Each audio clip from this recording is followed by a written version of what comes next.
Hey everybody, it's Tim and Steve from the Phantom History House. Thank you so much for watching this. And we have Kristin Geeslin with us. Kristin, how are you? I'm wonderful. Thanks for inviting me. Yeah, it's so great to talk with you today. So you are one of the wonderful people we've gotten connected to through our work here with psychic mediums and others in that world. And thank you for talking to us. Hey everybody, we have a special event coming up this Sunday, what's the date? April 23rd at 5:15 p.m. here at the Phantom History House. It's a special event. Kristin, we want you to tell everybody about that to start. Okay, so we have two things happening. We have the Voyager Tarot. Is that on the 17th? Oh gosh, no, it's the. I said it back. I totally said it backwards, everybody. I thought I was super prepared. So on the 16th, let's start over, everybody. The 16th, right? On the 16th, 1 and 6, right? On the 16th, we're doing intro to Voyager Tarot. Okay, and this is a tarot deck that was created by James Wanless for the 21st century. And what's so awesome about this deck, that's me, that's the Hermit, of course, I came right out of the deck randomly, is that it was created for the frequency of the 21st century. And you will notice that there's all kinds of interesting art going on here and many different types of symbols in each card. This deck is designed to move us out of the dark ages and into the inclusive, open, more woke version of the tarot. So the frequency of this deck is very different from the original medieval deck. Okay, so you're back. Do you want to ask me something? No. You can just keep talking. I just was okay, keep going. All right. So anyhow, what's cool about the deck is that James really wanted there to be a tarot deck that was an everyman's deck. The original tarot deck had royalty in it. There were no melanated people, so he fixed that. This deck is the figures are man, woman, and child, and he has melanated people, and it was one of the first decks to have anyone with melanated skin, so that was a breakthrough. And this image that you see here on the back of the deck is actually the DNA, the way DNA looks when it is when it's sliced. So all living creatures, to the naked eye, this is what the DNA looks like. So very much James is connected to nature, and he includes sort of the natural world as part of the life force as well. I wondered, Kristin, if you could talk a little bit about kind of like the evolution of tarot, because it sounds like that it's kind of like with the times, the cards change and the practice changes a little bit. How does that work exactly? Well, you know, what's interesting, I'm not like a tarot maven. I came to the deck, basically, I have been messing around with tarot for a while, mostly the higher arcana, because in the tarot, you have the higher arcana and the lower arcana. So the higher arcana are mostly your life path cards. Okay, that's where the mytho-poetic mojo is. And I also learned how to read basically from a reader that I went to many years ago, like 20 years ago. And she would use that higher arcana for yes, no, maybe, time frame answers. So I kind of learned from sitting with someone who was actually like a four-clair psychic like myself. And she basically used the cards to validate what was coming in. So how does this translate into what you're going to be doing here on the 16th? Because this is kind of like if I understand correctly, it's kind of like a beginner's course into kind of discovering those abilities, right? Exactly. So what's so fun about this particular deck is that by me working with this particular deck, I became aware of all of my intuitive clairs. So I roll as what's called a 4-clair psychic. So that's clairaudient, clairsentient, which is where you feel things, claircognizant, which is where you know stuff, and clairvoyant, which is where you see things. So I've got those 4 different clairs working pretty much full time. I do kind of open and close my third eye, so I'm not getting too much data. Then you can also have clairs associated with your taste and your sense of smell, which I have, but I don't use professionally because they're not as calibrated. But most people are working with at least one clair, and they just don't know it. They're either clairsentient or claircognizant. Most people have, to some extent, one clair that's developed. And so what's fun about the Voyager Tarot deck is you can come at any level, because on each card, James has put like a word. So like this card here is synthesis. All right. And synthesis is when we're, kind of bringing a lot of different elements together, or when we're working with another person, like we're kind of synthesizing our mojo, with the Phantom History House, all about the woo, creepy but comfortable. And I'm into kind of creating safe spaces where people can explore their own abilities. I really am very excited when somebody starts to be able to work with their own intuitive ability. And that's what this class is really for, is to help people, and people who are already in the woo, who just want to go a little deeper. This deck is really a powerful tool for being able to tap in. You can even do what's called scrying with this deck, which is where, like what you do in a crystal ball or a mirror, because the images are so rich. Okay, so this is like the breakthrough card. All right. And all of these images are crafted by hand. They were done before Photoshop. So you see here, this is like a horse jumping through. So you can read these cards without being a tarot master. If you are already into the tarot, then you're going to find a richness and diversity in these cards that goes beyond, kind of some of those more structured tarot formats. And in terms of the scrying, like one time I was looking at, I think it was the Seeker card, which has a bunch of little animals in it. And there was one kind of animal, but then it sort of morphed into a different kind of animal. And that was early, visually, in my spidey sense eyes. And someone said, "Oh, you're scrying." I was reading for someone who was more experienced. And I'm like, "Oh, what's that?" So pretty much the way I like to roll is to share with others from my own experience and strengths. And so that's why I like to use this deck as an entry level kind of place for people, or for people who have clairs. A lot of people, when they're young, they know they have the woo, but then, their parents discourage it or something. And then they come to a place again in their life or society, whatever, they got discouraged somehow, where they want to reclaim that. So some people that I work with really do already have pretty strong intuition, but they haven't been using tools. And so like decks, pendulums, crystal balls, those are all tools. So that just helps us kind of focus attention and bring the messages in to a more refined or clear level, or to validate. Like I get a lot of messages from the clairs, but it's sometimes easier for me, if I'm working with someone, to have that image of the deck right there. And these cards are great for your own mindfulness practice. And a big part of what James focuses on is not like being a fortune teller, but being a fortune creator. So just like you have that beast behind you, Tim, who helped you or is helping you and assisting you create your fortune, that's the way we work with the Voyager Tarot. The old way was kind of where the psychic would tell the client what was up. But what we do, the way I work and the way the Voyagers roll, is we are working with you to contact and be more sensitive to the subtle energies, to bring you into more power for your own mythopoetic, expression, your own, mojo making. I love the way you described it, because as an educator, we like to think about bringing the knowledge out of the student that's already there, not putting it into them, right? That's the way. Everybody, if you're watching this, we're talking about a special event coming up this Sunday, April 16th at the Phantom History House, where Kristin's going to be having an introduction to your intuition and to the Voyager Tarot. Now, Kristin, you said something a second ago that I was going to ask you about, and you mentioned it in passing. You're talking about the clairs, and I'm not sure everybody knows those terms, but they do know when you talk about spidey senses, and you mentioned that in passing. Can you sort of explain? Because I think a lot of people do know they have some intuition, they have some spidey senses about things. You're calling it the clairs. Can we sort of explain those terms? Sure. One more time. So clairvoyant is when you're using like your sense of vision, but you're using it at the spidey sense level. Clairvoyant.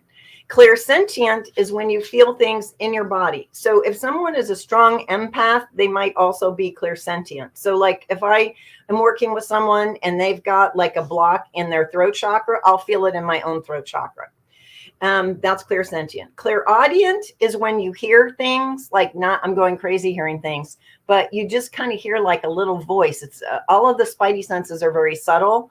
and you hear a message, and so you know what to do. And people who are practicing even deep meditation or prayerful life will often start to develop these clairs, because this is how the matrix or spirit can speak back to us, is through these clairs. I love those terms and how they're relatable depending on what you label them. But I did want to shift the conversation a little bit to what's happening here on April 23rd, which is all about Beism. On April 23rd, we're doing a course that starts a course here with Kristin called Beism, Intuitive Development and Mindfulness Method Course.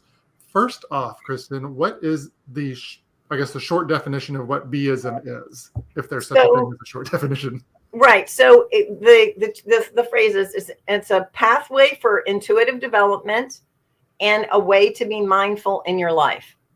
So this came to me like I actually found the piece of paper the other day when I was playing with all these letters, because I wanted to have some structure for the readings that I do, so that after someone gets a reading, they can retain, what happens. Because sometimes when you get in a really open energetic state, people you get a little spacey, as the recipient of a reading. So that with the Beism, I'm checking out what's happening with your body, with where you live, and how you make your money. That's all the physical level. The E is for the emotional life, I for your intellectual life, S for your spirit soul journey, and then M is your relationship with your higher power. So these little, this little acronym sort of covers all the bases of life. It's a body, mind, spirit approach with a little more subtlety, a little more nuance. So we're going to a slightly finer grain when we're reflecting. And we can use like any deck, any oracle deck, but particularly I have been having the language with the Voyager deck around the Beism. So, and of course, I don't just use this deck. I work with the baking bowl of belief. Okay. I have all three of James Wanless's decks in this bowl. He's got the Voyager deck, the Sustain Yourself deck, and then he's got this other cute little deck called the White Squirrel deck. And this just gives me a lot of texture when I work with people. So the Beism, is a system that can be used, with other people to, help advise them. It can be used with yourself to see how you're doing in the different areas.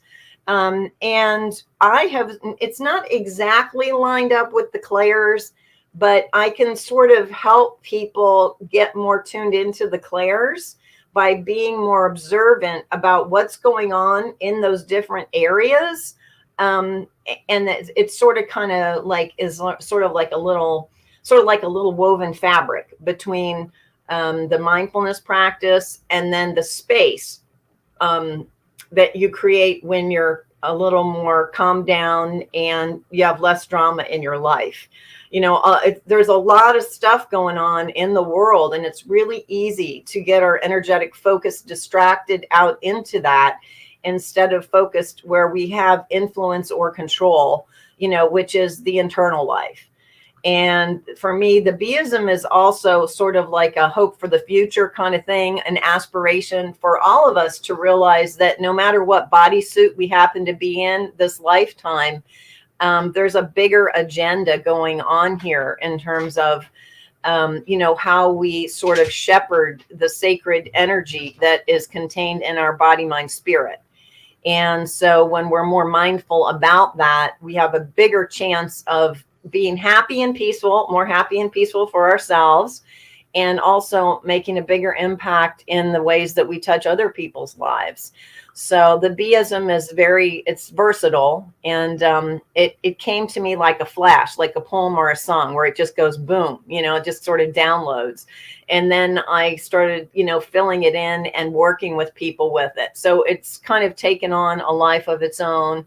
And yeah, well, I think, Steve, everybody around us, we could all use a little more calmness and clarity and focus and optimism. So the idea that you could go to these events and help to figure out how to do better on that. Yeah, it sounds like the two events tie in together really well. The April 16th event, and then of course the 5-week 5-week course. And I love that you brought up the baking bowl, because whenever we first met you at a Spirit Fest event, that was what you had on your table, and we like really connected with you then. So I'm glad you brought that up as well. So if somebody signs up for these courses, wait, which by the way you do by going to phantomhistory.com, click on events, and that's where you can sign up for both of them. All the information is there. You can find that all. Sorry to interrupt you. Go ahead. No, that's a very good point. People need to know where to go. So what can people expect when they come here? Do they need to bring like a notebook? Are they going to be sitting down and taking notes the whole time? How interactive? Very interactive. They probably will want to take a few notes because people like to do that. But people will have hands on the cards. And we'll go back and forth between doing activities, and I'll share more about James Wanless, about sort of what I would call Wanless ways. Like he has little phrases and things like healthy, wealthy, and wise enough, or produce your prize. So he kind of has like a whole culture that he's built over the years of inspiring people. And I'll share more of the inside story about James Wanless. I've hosted a couple of events for him, so I can tell the stories about the deck's, creator. And also, I try to make things really practical. So if you want to take this course, you should order your Voyager Tarot deck right away, because it will get to you in time. They have new, used, old, every level, whatever is easy for you to get your hands on. And I will bring an extra deck. And then if for some reason you can't get your hands on a deck, there will be other people there that already do have a deck. So you're going to walk away. I think generally people will feel a bit more empowered. Okay, in terms of, what exactly, what spidey sense may already be strong that they have, how to do a simple interpretation, of these, especially with this, there's words right on them. Like this one says breakthrough, like the breakthrough card, and the horse is jumping through into a new universe. So the higher arcana cards don't have that. They have like Empress and the traditional things, but these are really easy to look up. And what I do is I'll give you like the equivalence between a regular tarot and the James Wanless deck, the Voyager Tarot, because it's basically a tarot deck that is updated. But you do not have to be a tarot master to work with or understand or appreciate these cards at all. Yeah, I love what you're describing. Is I'm not going to be sitting here listening to you lecture, although I think you're really relatable and interesting, Kristin, and I think people that are watching this will know, hey, I wouldn't mind sort of spending some time with her. But also, it's going to be hands-on, as like you said, there's going to be groups, and whoever's there is all going to be interacting a lot. I love that a lot. So everybody, it starts this Sunday, April 16th, 5:15 here at the Phantom History House. Is that first event intro to your intuition and Voyager Tarot. And then starting the next Sunday on the 23rd for 5 consecutive weeks is that Beism course. All of this information is at phantomhistory.com. Click on events and you will find all of it. Kristin, we need to start wrapping this up. What do you want to say to encourage anybody as we're closing this conversation? Well, if anybody has any questions, they can feel free to call me. You can find my Facebook page at The Mindful Seer. My phone number is 727-678-3761. I'd love to have you. Generally, when people get their hands on this deck, they keep it. There are people I know in this community that have had this deck for 30 years. So it's not like a brand new deck, and it's lasted the test of time. So it's really worth getting into. Oh, one more little thing. The Voyager is gives you an international community. So I have friends now out of state. I have a friend in Atlanta who's a Voyager. I have a friend, like somebody I could call anytime in Japan. I have one in Brooklyn, and I have another person in Canada that, we kind of are connected. My one Canadian friend moved to Mexico, so now I have a friend in Mexico. So there's this international community of Voyagers. And because we share this language, we can read for each other. We are interested in each other's lives. How is what are you doing with the deck, not doing with the deck? How's your woo life? And so that's really fun too. To be part of an international community is really rewarding. I love it. And I'd have to say, since Steve is a Star Trek fan, that Star Trek Voyager is my favorite of the Star Treks. So you read my mind. So I can't help but think of that when you're talking about Voyager. Listen, this is so exciting. Everybody, one more time, go to phantomhistory.com, click on events. You'll find both of these events the one coming up this April 16th, which is sort of the introduction. And then there's a 5-week course that starts the following Sunday. They're all on those Sunday evenings. And we hope that if you come to take the class, that maybe you'll stay at Phantom History House that night, sort of relax, soak it all up, go back to the real world the next day. Kristin, thank you for doing this with us, for partnering with us here at Phantom History and the Phantom History House. I want to say one more thing. If people are already in the woo, okay, and already have been doing tarot or know about their intuitive abilities, they can skip the Voyager class and come straight to the Beism class.